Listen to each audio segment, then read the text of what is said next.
नमस्ते दोस्तों, simplifying GST has been the Mantra over my YouTube channel. दोस्तों आज जिस सर्कुलर की मैं आपके साथ बात करने वाला हूँ वो सर्कुलर है 231 नंबर सर्कुलर जारी हुआ था 10 सितंबर 2024 को, और इसके अंदर एक बहुत अच्छे इशू को लेकर क्लैरिफिकेशन आई कि जो डेमो व्हीकल्स होते हैं इनके ऊपर क्या आईटीसी मिलेगा या आईटीसी नहीं मिलेगा।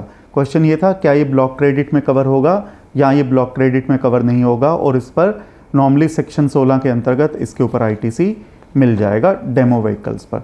डेमो व्हीकल्स होते क्या हैं, जब आप कोई नई गाड़ी खरीदने जाते हैं तो अक्सर पहले आप एक टेस्ट ड्राइव लिया करते हैं। आप उस गाड़ी के फीचर्स वगैरह समझते हैं या उस गाड़ी पर एक राउंड लगाया करते हैं कि उनका एक जो रिप्रेजेंटेटिव होता है वो आपके साथ चलता है, और वो आपको भी अलाउ करते हैं कि अगर आप भी 1-2 किलोमीटर चलाना चाहते हैं आप चला सकते हैं। वो एक डेमो व्हीकल होता है। उसको चलाने के बाद आप डिसाइड करते हैं कि आप उस व्हीकल को खरीदेंगे या नहीं खरीदेंगे। तो आप किसी भी शोरूम में जाएंगे तो जनरली जो गाड़ी आप खरीदने वाले हैं आप उसकी पहले एक टेस्ट ड्राइव कर सकते हैं, जिसके लिए उन्होंने एक डेमो व्हीकल रखा होता है। यदि आपको गाड़ी पसंद आएगी तो आप उसके बाद गाड़ी को खरीदेंगे। प्रश्न यहाँ पर यह है कि इस डेमो व्हीकल पर आईटीसी मिलेगा या ये आईटीसी नहीं मिलेगा। उसके लिए हमें पढ़ना पड़ेगा सेक्शन 17 सबसेक्शन 5 जो कि है ब्लॉक क्रेडिट का सेक्शन। इसके अंदर हमें क्लॉज ए के अंतर्गत जाना है। वो कहता है कि व्हीकल के ऊपर आईटीसी नहीं मिलता एक्सेप्ट 3 कंडीशंस।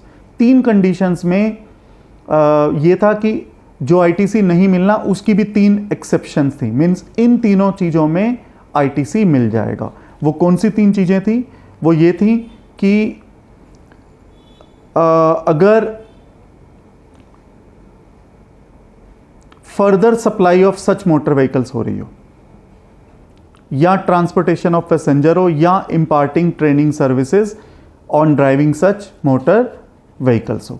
मैं दोबारा आपके साथ शेयर करता हूं कि हर व्हीकल पर आईटीसी नहीं मिलता, ऐसा सेक्शन 17 सबसेक्शन 5 में लिखा हुआ है। हाँ, उसके अंदर एक चीज़ ये भी है कि अगर उसकी सीटिंग कैपेसिटी मोर देन 13 है देन आईटीसी मिल जाएगा, बट अगर उसकी सीटिंग कैपेसिटी लेस देन 13 है तो आईटीसी नहीं मिलेगा। बट 3 एक्सेप्शंस थी जिन केसेस में आईटीसी मिल जाता है। वो कौन से 3 केसेस थे?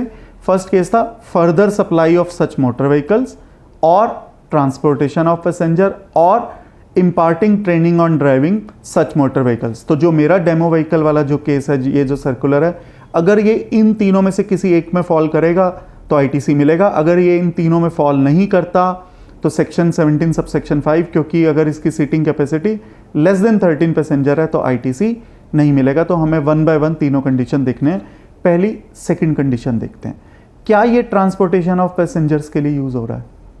द आंसर इज नो, क्योंकि ये प्रोस्पेक्टिव बायर्स इसके ऊपर 1-2 किलोमीटर का 3 किलोमीटर का राउंड लगाते हैं, बट ये as a mode of transportation of passenger के लिए यूज नहीं हो रहा।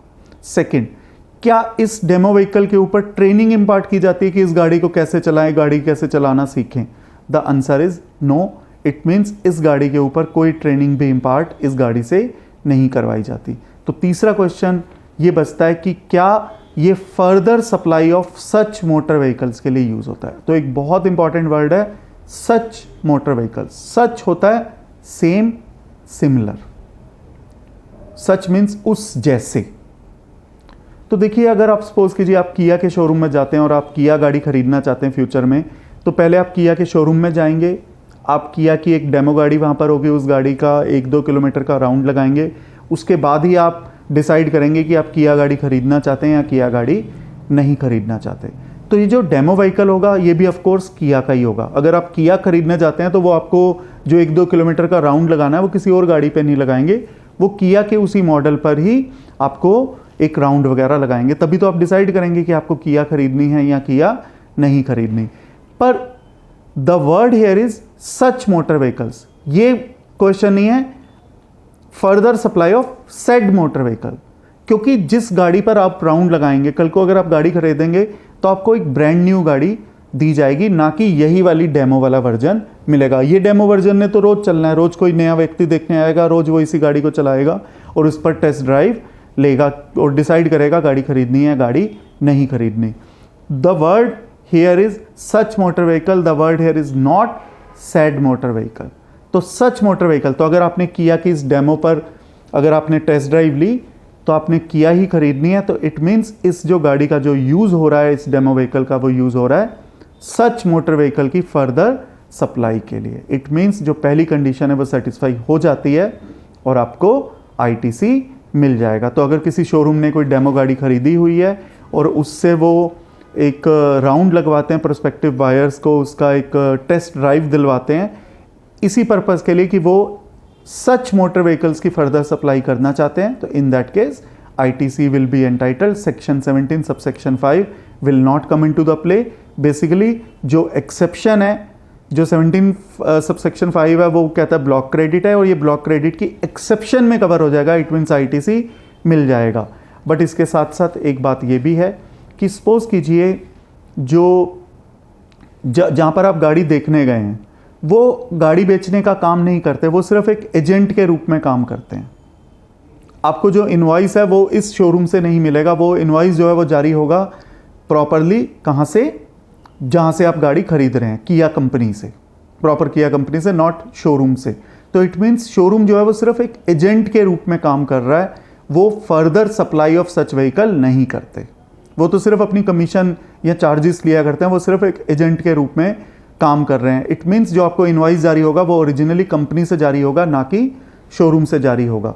अब क्योंकि वो further supply of such motor vehicles नहीं कर रहे, इन दैट केस वो एक्सेप्शन में कवर नहीं होगा और उनको आईटीसी का बेनिफिट नहीं मिलेगा। सिंपल सी बात मैं ये कहना चाहता हूँ कि अगर शोरूम वाला खुद अगर आपको इनवॉइस जारी कर रहा है और अगर उसका डेमो व्हीकल है, तो उस डेमो व्हीकल के लिए उनको आईटीसी मिल जाएगा।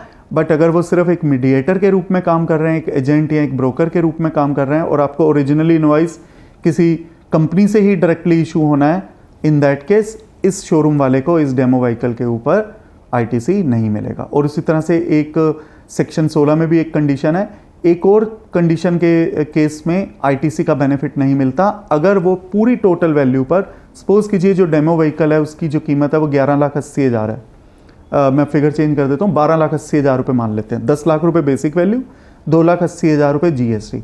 अब अगर इस शोरूम ने अगर डेप्रीशिएशन पूरा 12,80,000 रुपये पे लिया है तो उनको आईटीसी का बेनिफिट नहीं मिलेगा। अगर उन्होंने जो डेप्रीशिएशन लिया है वो सिर्फ कॉस्ट कंपोनेंट पे लिया है, इट मीन सिर्फ 10 लाख रुपये पे लिया है, और जो 2,80,000 रुपये आईटीसी था 28% के हिसाब से जो कैलकुलेट हुआ था, यदि उसके ऊपर उन्होंने आईटीसी कोई डेप्रीशिएशन क्लेम नहीं किया तो उन्हें 2,80,000 का आईटीसी मिल जाएगा। इसके साथ साथ एक बात इस सर्कुलर में और भी लिखी हुई है जो कि काफ़ी रेलेवेंट है।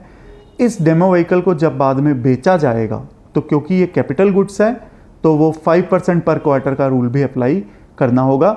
जो बेचा जाएगा तो उसकी जो टैक्सेबल वैल्यू मानी जाती है वो वही मानी जाती है कि जिस वैल्यू पर आपने उस गाड़ी को बेचा, या 5% पर क्वार्टर के हिसाब से उसको रिड्यूस किया जाता है। तो जो वैल्यू हायर होती है, हायर वैल्यू पर जीएसटी पे करना होता है, ऐसा सेक्शन 18 में लिखा हुआ है। साथ के साथ इस सर्कुलर में एक क्वेश्चन और भी था, अगर इस गाड़ी को शोरूम ने अपनी किताबों में कैपिटलाइज कर लिया तो क्या इसके बाद उनके ऊपर कोई आईटीसी के ऊपर प्रभाव पड़ेगा? द आंसर इज नो, तब भी उन्हें आईटीसी मिल जाएगा क्योंकि आईटीसी गुड्स के ऊपर भी मिलता है और आईटीसी कैपिटल गुड्स के ऊपर भी मिलता है। तो it doesn't make any difference whether they have capitalize the same और they have not capitalize the same. So अगर मैं नटशेल में इस वीडियो को ख़त्म करूं तो वो यही है कि अगर किसी शोरूम ने डेमो व्हीकल खरीदा है उन्हें आईटीसी मिल जाएगा, प्रोवाइडेड वही इनवॉइस जारी करते हैं, जो वो डेप्रीशिएशन क्लेम करते हैं वो सिर्फ कॉस्ट कंपोनेंट पे करते हैं, और जब वो इस गाड़ी पर बेचेंगे तो एक सेक्शन 18 का ये ध्यान रखना होगा क्योंकि अगर उन्होंने कैपिटलाइज किया हुआ है तो कैपिटल गुड्स की तरह उनको उस वैल्यू पर जीएसटी देना होगा जिस वैल्यू पर उन्होंने बेचा है, या उसकी वैल्यू जो डिटरमाइन की जाती है वो पर क्वार्टर के 5% के हिसाब से रिडक्शन होकर। तो अब जो भी वैल्यू उन दोनों में से हायर होती है उसी के ऊपर जीएसटी पे करना होता है। मुझे उम्मीद है कि ये जो वीडियो मैंने आपके साथ डिस्कस किया है, जो सर्कुलर नंबर 231 मैंने आपके साथ डिस्कस किया है, आपको ये समझ आ गया होगा। ये आपकी बिजनेस नॉलेज के लिए, प्रोफेशनल नॉलेज के लिए और आपके फ्यूचर एंडेवर्स के लिए काफ़ी यूज़फुल साबित होगा। धन्यवाद।